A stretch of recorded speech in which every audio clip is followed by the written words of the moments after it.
আসসালামু আলাইকুম, কি অবস্থা সবার? আশা করি নিশ্চয়ই ভালো আছেন। তো আজকের অ্যানালাইসিসটা দিতে অনেক বেশি সময় নিয়ে ফেলেছি, এই জন্য আন্তরিকভাবে দুঃখিত। বেসিক্যালি আজকে অ্যানালাইসিসটা দেওয়ার মোটেও ইচ্ছা ছিল না, তারপরেও অনেক বেশি মেসেজ পাচ্ছিলাম আপনাদের তরফ থেকে, সেই কারণে অ্যানালাইসিস তৈরি করতে বসে পড়লাম। তো যাই হোক, আমরা যদি ইকোনমিক ক্যালেন্ডারের দিকে নজর দিই তাহলে দেখব আজকের দিনে কিন্তু প্রচুর পরিমাণে নিউজ রয়েছে। স্পেশালি আজকে কিন্তু ইসিবি ইন্টারেস্ট রেট ডিসিশন আসবে, এছাড়াও আমরা পিপিআই ডেটা রিলিজ হতে দেখব আজকে ইউএসডিতে। একই সাথে যদি নিচের দিকে তাকাই, যেটা বরাবরের মতোই জবলেস ক্লেমসের ডেটাগুলোও কিন্তু আজকের দিনে রিলিজ হবে। এবং আমরা যদি লক্ষ্য করি, গতকালকে হচ্ছে সিপিআই ডেটা প্রকাশ পাওয়ার পরে আমাদের গোল্ড, যেটা আমরা গতকালকে ধারণা করেছিলাম যে এই সাপোর্টটাকে টেস্ট করবে, তো টেস্ট এক হিসেবে আমরা বলতে পারি যে করেছে, আবার করেও নাই, মানে খুবই নিকটে এসে আবারও হচ্ছে এটা বাউন্স করেছে এবং ধীরে ধীরে কিন্তু আমরা আবারও দেখতে পাচ্ছি যে এই সাপোর্টটার দিকেই মার্কেট চলে আসছে। এবং আপনারা যদি দেখেন তাহলে গতকাল নিউজের পরে এখানে একটা সাপোর্ট তৈরি করেছিল মার্কেট, কিন্তু সারা রাত এই সাপোর্টের ভেতরে ঘুরপাক করে আবারও নিচের দিকে সাপোর্টটাকে এই মুহূর্তে আমরা বলতে পারি যে ভেঙে দিয়েছে। তো এই হলো অবস্থা। এখন আমরা বোঝার চেষ্টা করব যে গোল্ড কি আরও নিচে নামবে নাকি, আর যদি নিচেই নামে তাহলে আমাদের পরবর্তী টার্গেট জোন কোনটা হতে পারে, এই ব্যাপারটা বোঝার চেষ্টা করব। এবং আজকের দিনে এই পিপিআই ডেটা এবং জবলেস ক্লেমসের ডেটার ফলে গোল্ড কী ধরনের রিয়্যাক্ট করতে পারে বা আমাদের ট্রেডিং প্ল্যানই বা কেমন হতে পারে। তো শুরুতেই যদি আমরা ইসিবি ব্যাংক ইন্টারেস্ট রেট নিয়ে কথা বলি, কারণ এটাও একটা গুরুত্বপূর্ণ নিউজ এবং এই নিউজগুলো হচ্ছে গোল্ডের উপরে চাপ প্রয়োগ করবে। তো এখানে যদি আমরা ইসিবি ইন্টারেস্ট রেট দেখি তাহলে 4.25% রয়েছে এবং বর্তমানে আজকের দিনেও এটা কন্টিনিউ করা হবে, অর্থাৎ 4.25%। এখন প্রশ্ন হচ্ছে, এটাই যদি আসে তাহলে ইউরো কি স্ট্রং হবে না উইক হবে, এবং এইটা আসলে গোল্ডের উপর কী ধরনের প্রভাব পড়তে পারে। তো প্রথম কথা হচ্ছে, যেহেতু ইন্টারেস্ট রেট নতুন করে বাড়ছে না, সো ওই মুহূর্তে খুব বেশি স্ট্রং কিংবা উইক কিছুই হবে না ইউরো, আমি যদি আমার মতামত প্রয়োগ করি। এবং একই সাথে এই নিউজটার পূর্ণাঙ্গ রেজাল্ট পাওয়ার জন্য আমাদেরকে ইসিবি প্রেস কনফারেন্সের জন্য ওয়েট করতে হবে, যেটা এই নিউজ হচ্ছে রিলিজ হওয়ার কিছুক্ষণ পরে কনফারেন্স শুরু হবে। এবং এখানে যেহেতু এখানে মেন ব্যাপারটা হয়েছে যে বর্তমানে কিন্তু ইতিহাসের সর্বোচ্চ ইন্টারেস্ট রেটে অবস্থান করতেছে প্রত্যেকটা সেন্ট্রাল ব্যাংক। তো বেসিক্যালি এত ইন্টারেস্ট কখনোই বাড়ানো হয় নাই। এখন এই ইন্টারেস্ট রেটটা যদি লম্বা সময়, যদি প্রেস কনফারেন্সে এমন কথা হয় যে লম্বা সময় এটাকে ধরে রাখা হবে বা কিংবা পরবর্তী আরও মিটিংয়ে দুই একবার ইন্টারেস্ট রেট বাড়ানোর প্রয়োজন আসতে পারে, কিংবা এখানে কিন্তু তাদের অর্থনৈতিক অবস্থানটা কিন্তু তুলে ধরা হবে এই নিউজে বা এই প্রেস কনফারেন্সে, তখন মূলত বোঝা যাবে যে এই ডেটার ফলে পূর্ণাঙ্গভাবে ইউরো স্ট্রং হবে না উইক হবে। সো এইটা নিয়ে ওইভাবে মানে শুরুতেই মন্তব্য করা যাবে না, এটা হচ্ছে একটা ব্যাপার। তবে ধারণা করছি ইউরো কিছুটা স্ট্রং হতে পারে। এবং একই সাথে আমরা যদি পিপিআই ডেটা দেখি তাহলে গতকালকে আমরা সিপিআই ডেটা পেয়েছি, আজকে আমরা পিপিআই ডেটা পেতে যাচ্ছি। এবং পিপিআই ডেটার দিকে আমরা যদি লক্ষ্য করি তাহলে আমরা দেখব যে এখানে পিপিআই ডেটা, আমরা যেমন এই পিপিআই ডেটার দিকে যদি তাকাই তাহলে দেখব এটা 0.3% ছিল, এটা কিছুটা বেড়ে 0.4% হওয়ার সম্ভাবনা রয়েছে। এটা 2.4% ছিল, এটা কিছুটা কমে 2.2% হওয়ার সম্ভাবনা দেখা যাচ্ছে। এবং এখানে 0.3 এবং এটা 0.2% হতে পারে যেটা ধারণা করা হচ্ছে। এবং এখানে 0.8 থেকে এটা 1.2% হতে পারে।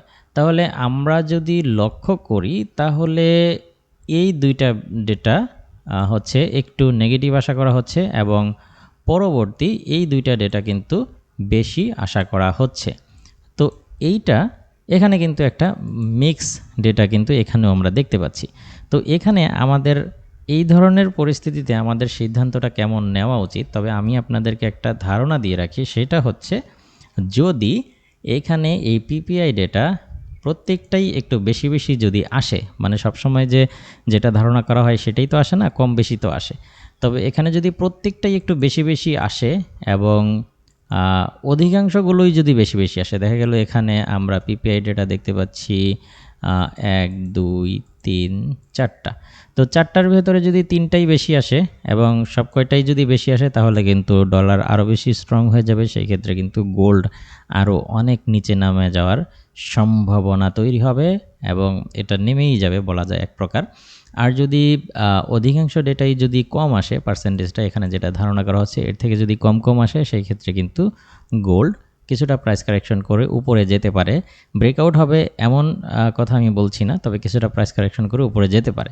কিন্তু এখানে আমাদের আজকের দিনে সবথেকে বেশি যেই সমস্যাটা করবে সেটা হচ্ছে আপনারা যদি লক্ষ্য করেন যে আমি যখন ভিডিওটা রেকর্ড করছি ঠিক এখন থেকে ইসিবি ইন্টারেস্ট রেট আসবে 2 ঘন্টা 23 মিনিট পরে, একই সাথে 2 ঘন্টা 38 মিনিট পরে হচ্ছে পিপিআই ডেটা আসবে এবং 2 ঘন্টা 38 মিনিট পরে আমাদের জবলেসের ডেটাগুলোও কিন্তু আসবে এবং 2 ঘন্টা 53 মিনিট পরে আমাদের ইসিবি প্রেস কনফারেন্স শুরু হবে। সো এক কথায় বলতে গেলে ওই পুরো ঘন্টা, এই ঘন্টাটা মার্কেটে প্রচুর পরিমাণ ভোলাটিলিটি তৈরি হবে। আমরা একেবারে সিদ্ধান্তই নিতে পারবো না যে এতগুলো ডেটা যখন রিলিজ হবে তখন ওই শর্ট সময়ের ভেতরে আসলে প্রত্যেকটা কোনটা বেশি আসলো কোনটা কম আসলো এখানে দেখবো না চার্টে দেখবো, মানে একেবারেই একটা হযবরল অবস্থা তৈরি হবে। তো সেই অবস্থা থেকে যদি এখন পর্যন্ত যারা ট্রেড নেন নাই তাদেরকে অনুরোধ করব বাকি এই কয়েক ঘন্টায় ট্রেড না নেওয়াই ভালো।